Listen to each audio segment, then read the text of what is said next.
Service in the Twin Cities has issued a severe thunderstorm warning for southwestern Dakota County, central Rice County, until 5:15 p.m.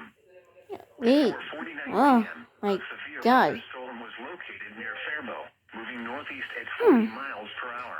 The severe thunderstorm will be near Hazards include quarter-size hail. quarter-size hail. This This is not right. threat. We're doing this around 5 p.m. and North Korea around 5:05 p.m. Is expected. This severe thunderstorm will be near Dundas around 5 p.m. Northfield around 5:05 p.m. A tornado watch remains in effect until 10 p.m. for South Central, Southeastern, and East Central Minnesota. For your protection, move to an interior room on the lowest floor of a building. A tornado watch remains in effect until 10 p.m. for South Central, Southeastern, and East Central Minnesota. Okay.